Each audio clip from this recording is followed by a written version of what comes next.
Boletim Coppola.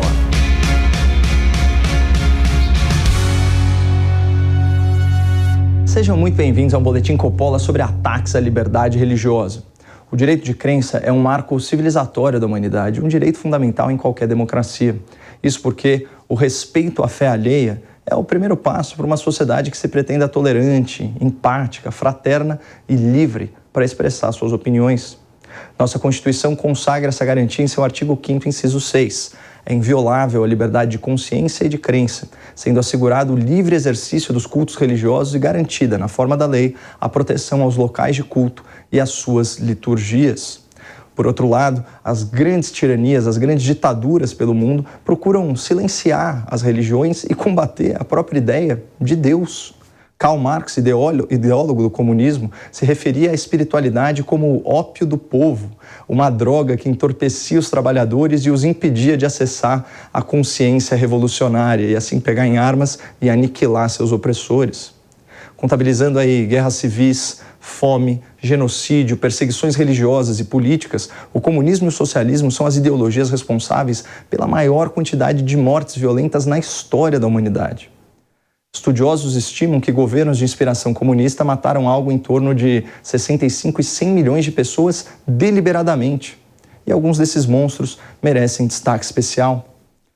Mao Tse-tung foi responsável pelo extermínio de dezenas de milhões de cidadãos chineses com a sua política de coletivização e de confisco da propriedade agrícola durante o fracassado Grande Salto Adiante no final dos anos 50, começo dos anos 60. Joseph Stalin tem na sua conta o assassinato de algo como 10 milhões dos seus próprios compatriotas russos e ucranianos, especialmente pela fome, por execuções sumárias ou pelo trabalho forçado em campos de concentração, os gulags. Esses sanguinários ditadores socialistas têm algo em comum. Stalin chegou a lançar o plano de 5 anos de ateísmo na Rússia, com o objetivo de eliminar toda expressão religiosa no país. E Mao, com a sua Revolução Cultural Chinesa, viabilizou e intensificou a perseguição às grandes religiões sob pretexto de combater toda influência estrangeira na cultura chinesa. Vejam só que coincidência. Parece que os inimigos de Deus são os mesmos inimigos da liberdade. Isso porque uma sociedade espiritualizada é menos dependente das migalhas materiais que o Estado pode oferecer. Uma sociedade que tem fé no divino idolatra menos os seus líderes terrenos. E quem quer mandar sozinho odeia competir com Deus. Tanto que essa tendência de desdém pela religião se mantém até hoje entre os herdeiros políticos dos comunistas. Aqui na América do Sul, o regime socialista da Nicarágua está em campanha contra a Igreja Católica do país. Segundo denúncias repercutidas pelo blog Media Talks, do grupo Folha UOL, o governo liderado por Daniel Ortega, um ex-guerrilheiro e ditador de orientação marxista, não se limitou a perseguir jornalistas e censurar a imprensa nacional. Diz a manchete dessa reportagem especial, aspas, após expulsar freiras, governo Ortega invade igrejas e fecha 7 rádios católicas na Nicarágua. Padre precisou se trancar em templo para impedir destruição de rádio.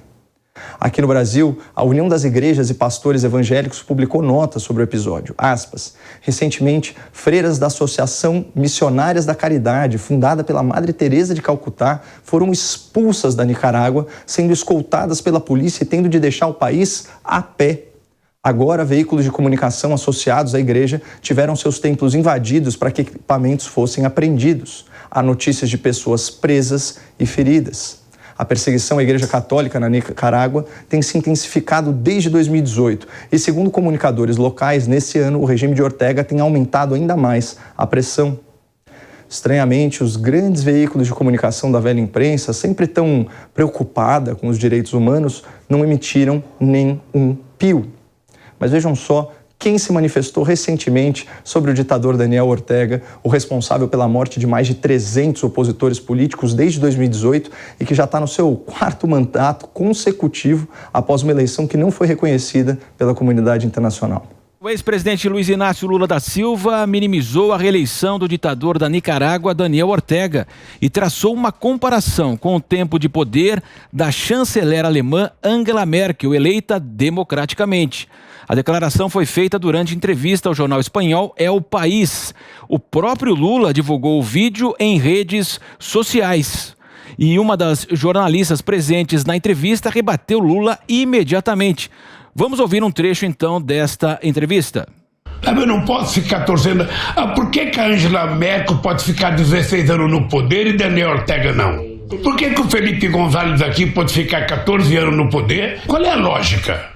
Sí, pero Angela Merkel ha gobernado 16 años, Felipe González 13 en España y no metían ninguno de los dos a sus opositores en la cárcel. Bom, como vocês atestaram, a jornalista deu uma surra de democracia no Lula, explicando para ele que a diferença elementar entre o ditador sul-americano e a ex-primeira-ministra alemã é que ela não persegue seus opositores.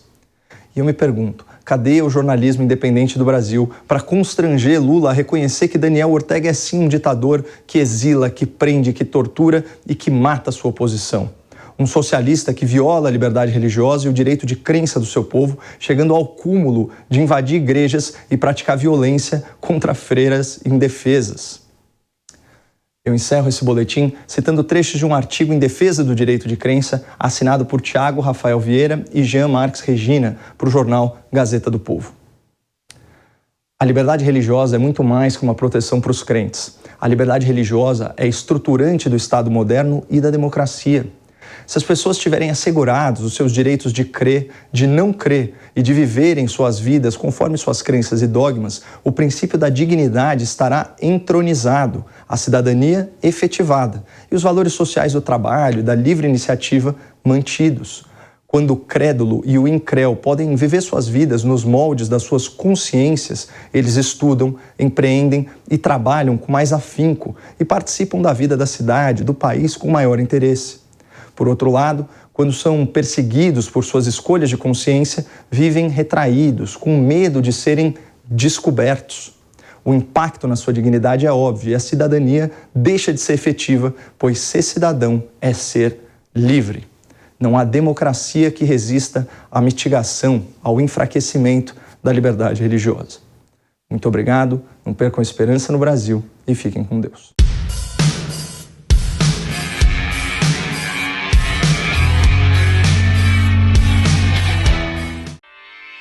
Realização Jovem Pan News.